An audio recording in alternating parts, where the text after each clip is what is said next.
Radio Karoual, le journal, présentation Fatmata Diko.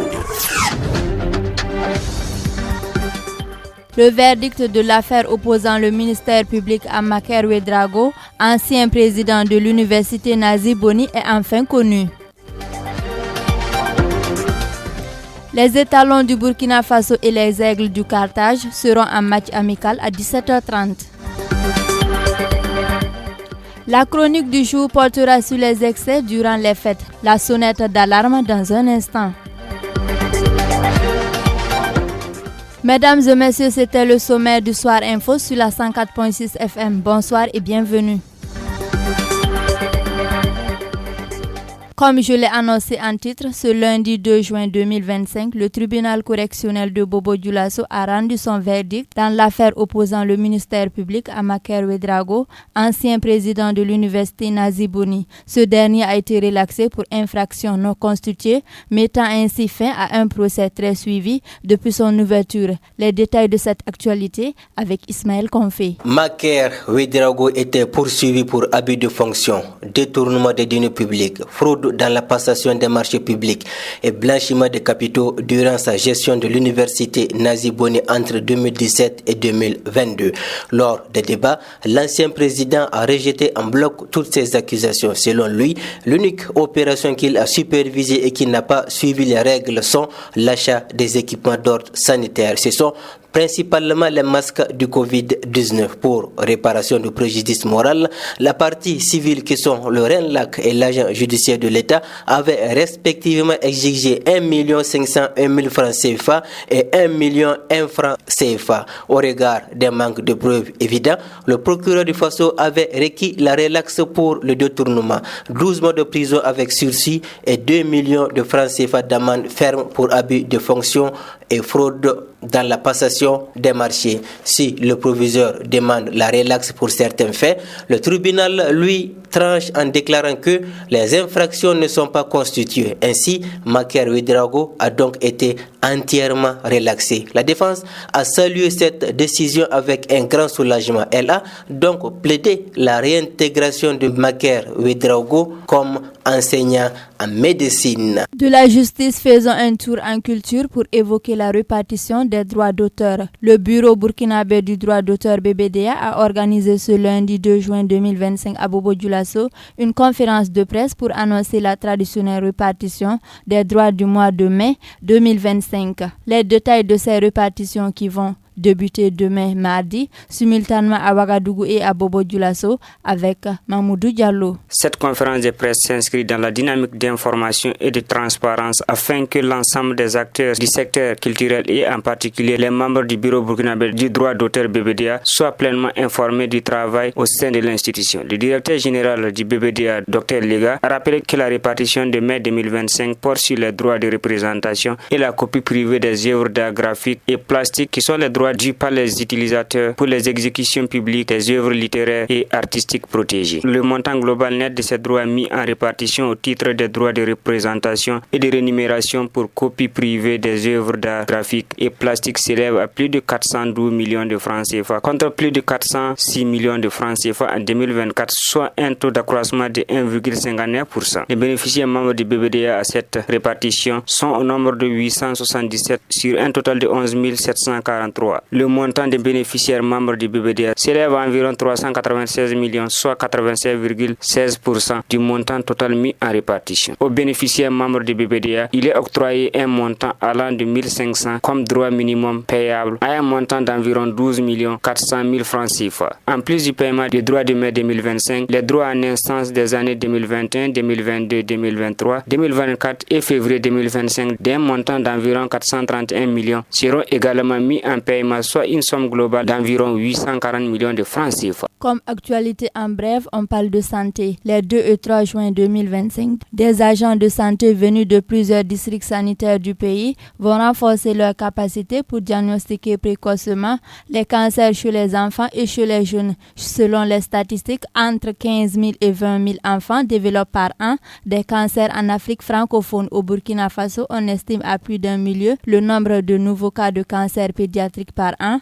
avec environ 250 cas pris en charge dans les centres de santé. Cette formation a été initiée par la Société burkinabé de pédiatrie, appuyée par le groupe franco-africain d'oncologie pédiatrique.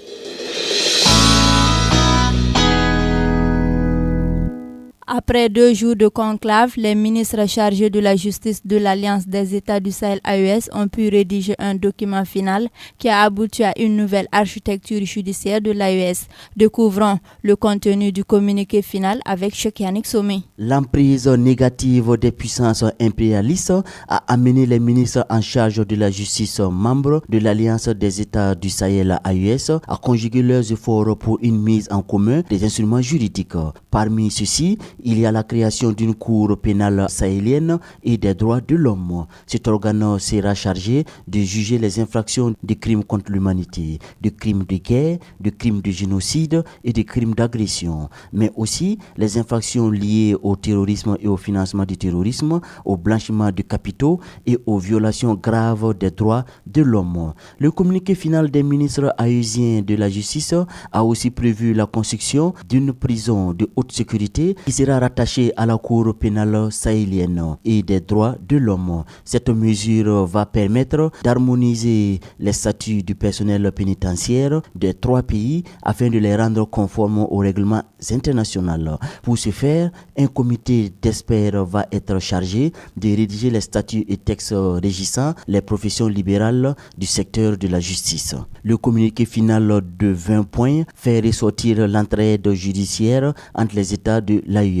l'extradition et le transfert des personnes privées de liberté, ainsi que l'harmonisation des législations pénales relatives au terrorisme et à la criminalité transnationale organisée. Dans la dynamique de la digitalisation, les ministres ont prévu une plateforme numérique de coopération judiciaire et d'un fichier unique des personnes recherchées, poursuivies ou condamnées pour crimes contre l'humanité. Foot, basket, handball, judo, cyclisme, le sport.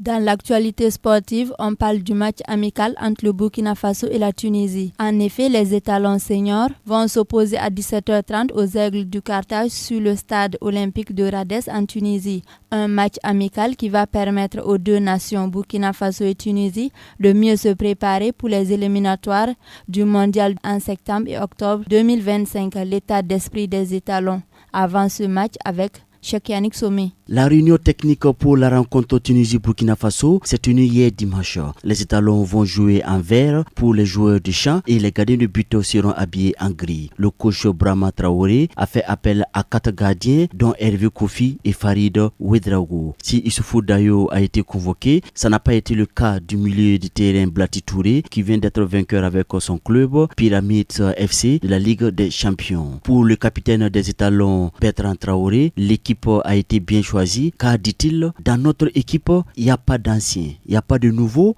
on est tous sur le même pied d'égalité. On essaie de s'entraider, on rigole ensemble et quand il faut travailler, on travaille bien ensemble. Le coach Brahma, dit chercheur, reste confiant et appelle les jeunes à se surpasser, quand bien même que c'est un match amical. Les étalons jouent aujourd'hui contre la Tunisie. Même si c'est un match amical, je vous invite à les encourager. Seul on va plus vite, ensemble on va plus loin, s'est-il exclamé. Rappelons qu'en match officiel, Tunisiens et Burkinabés se sont affrontés 5 fois pour 3 victoires burkinabés et 2 nuls. Et en match amicaux, en 2 oppositions, c'est la Tunisie qui prend les devants avec une victoire et un nul. Les étalons jouent ce soir donc en favori avec leurs 3 victoires contre une seule des Aigles du Carthage.